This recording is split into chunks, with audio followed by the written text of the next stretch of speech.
看这些画面，是不是很有代入感？台面凌乱，东西很多，抽屉爆炸，物品全塞在一起。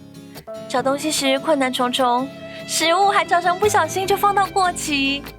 面对这样的困难，其实你要做的很简单，只要几个步骤就可以把核弹级别的厨房变成这样。一起来看看吧。看下去之前，还没订阅的朋友，记得先订阅并开启小铃铛哦。让我们先来看看整理前的画面。抽屉柜里放的东西很多元，有耐热袋、封口夹、餐具、植物种子，还有超大量买东西回家后留下来的塑胶袋等等。而且这只是其中一个，另一边放的东西则是一些干货，还有还是耐热袋，还有塑胶袋。最后一个抽屉则是一些备品跟一次性餐具。但这3个抽屉柜都有一个共通点，就是都是没有分隔，东西全部混在一起，看起来完全爆炸乱啊。再来看看下面的深柜，东西一样摆得很满哦，物品看起来是直接塞进去，完全没有好好放。这种凌乱程度，光是看到就让人很头疼。因为柜子比较深，深处的东西其实不好拿，如果还要归位，那就更困扰了。光是搬东西就会花掉很多时间。而且你看，如果没有良好的收纳习惯跟动线，东西很容易从最外面被推到最里面，一不小心就会放到过期。今天就让蛙家来告诉你如何打造良好的收纳动线。第一步，先把柜子里的物品全部撤出来，不要怀疑，直接把所有东西都挖出来就对了。我们先来看看厨下柜到底堆了多少东西吧。撤出来的东西那么多，堆满了整个厨房地板。接下来要针对物品进行分类，简单分为要留的跟要丢的2种。刚刚捞出来的粽叶，因为没有好好保存，细看还可以看到有虫在爬，这个就赶紧丢掉。塑胶袋的数量不少，我们先找个纸箱装起来，搞不好等等还会出现在其他地方。因为有不少食物，记得要好好检查有效期限，把过期品处理掉，既不会占空间，也不怕吃坏肚子。最后把要留下来的东西归类一下，初步整理就完成咯。整理完下柜，紧接着来看看抽屉柜。打开抽屉柜，我们直接看到更多的塑胶袋，一球一球的到处都是，真的是非常壮观啊！事不宜迟，马上开始整理吧。整理抽屉柜时，我们同时把3个柜子都打开，可以一目了然的看到所有物品，省掉撤下的动作。一边整理一边断舍离，速度会快很多哦。抽屉里有很多使用过的包装袋，袋子里都是碎屑，这样的东西建议舍弃掉，不要再留了。整理过程中发现了2个切蛋器，但其中一个其实已经坏掉了。记得物品如果损坏不能使用了，就要适时的舍弃，不要留念。同类型的物品，例如封口夹，我们可以先拿一个袋子装起来。要留下来的东西，我们先依照类别集中摆放，方便后续整理。抽屉柜也整理完了，接下来把场景转移到台面上。台面上瓶罐跟杂物很多，让我们来好好分类吧。把大部分东西都分类好之后，整理阶段就结束了。接下来我们就可以开始进行下一步了。第2步要做的是丈量柜体尺寸。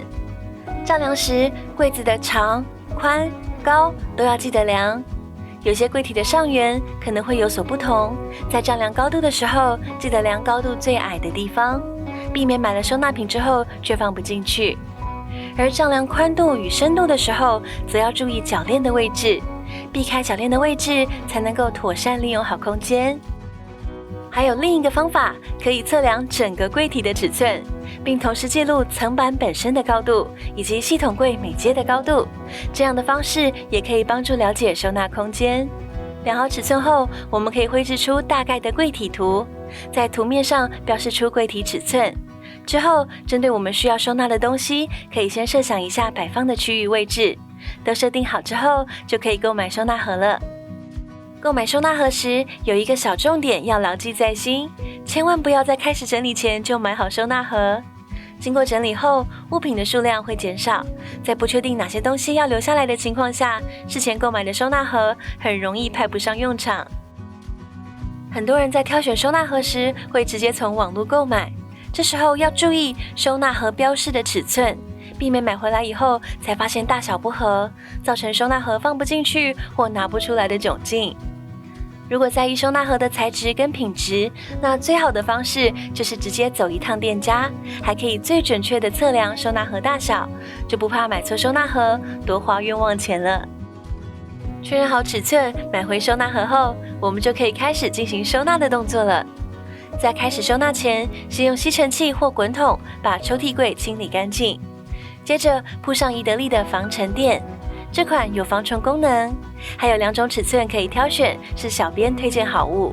原本抽屉柜里什么都有，相当凌乱，整理过程中把很多东西都清掉了，剩下的东西让我们来好好收纳摆放。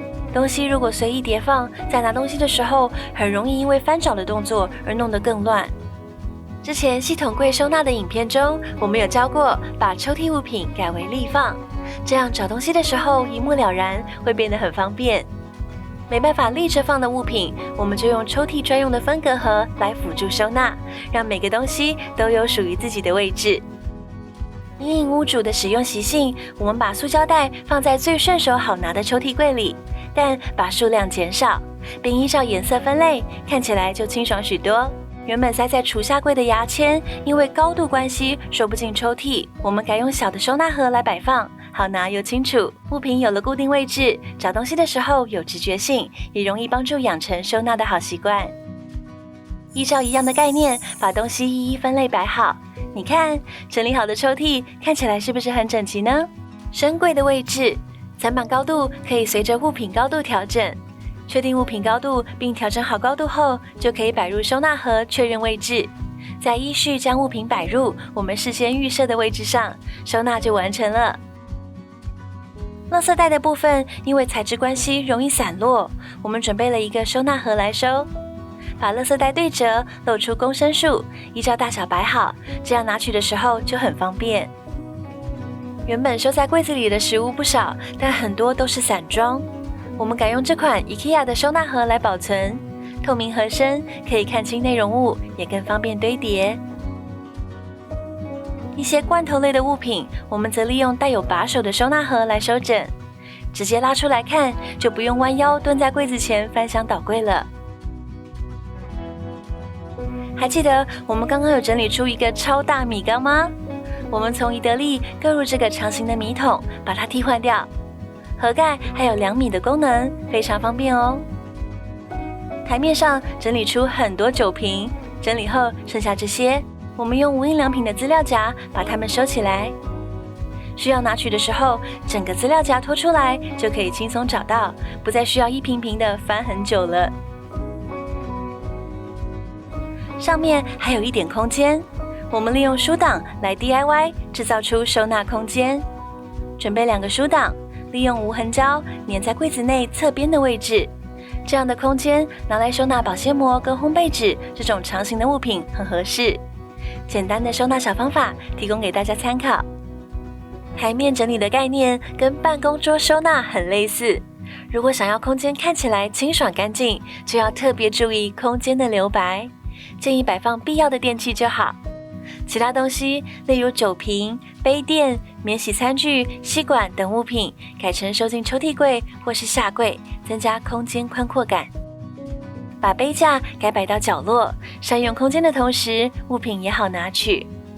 因为旁边就是咖啡机，所以杯架后方还可以摆咖啡用品，让同样性质的物品收在一起，找的时候就很有直觉性。收纳上还有2点要特别注意。第一点，因为右手边设有电器柜，所以电器及物品摆放时要注意不要挡住门片开启的动线。第二点，家中电器建议以日常使用习惯的动线来摆放。料理时时常会使用到电锅，所以我们把它放在距离料理台比较近的地方。料理台后方的电器柜则摆放烤箱、气炸锅等相对少用的电器，不一定非要把所有电器都集中摆在一起。接下来让蛙家帮你复习一下重点吧。收纳前准备。收纳前，先将所有物品都撤下来，重新检视，筛选掉过期品以及不再需要的物品。系统规划：1. 确认需要收纳的物品数量后，再规划收纳位置。2. 丈量柜体尺寸时，要注意避开铰链的位置。3. 角落也能利用配件辅助收纳，不浪费任何收纳空间。收纳盒挑选：1. 整理物品前，不要先买收纳盒，避免花冤枉钱。2. 购买时要注意收纳盒尺寸，购买正确的商品才能帮助物品收纳。抽屉柜收纳：1. 以立放取代叠放，找东西更方便。2. 无法立放的物品，利用收纳盒辅助收纳。厨下柜收纳：1. 柜体层板如果是活动式的，可依照收纳物调整高度。2. 如果柜体较深，可以选用有滑轮或是有把手的收纳盒，东西更好拿取。台面收纳：1. 台面上不要摆放太零散的东西，避免视觉上感到凌乱。2. 家用电器建议依照使用习惯的动线来摆放。善用柜体，规划收纳动线，进而养成收纳的良好习惯，是很重要的事情。如果还有什么想看的内容，都欢迎在影片下方留言，让我们知道哦。任何疑难杂症，欢迎留言或私讯。追踪 IG 看秘籍，加入社团，还有各种达人帮你。最后记得按赞、订阅并开启小铃铛，锁定蛙家每周3更新，带给你一则让生活更美好的优质内容哦。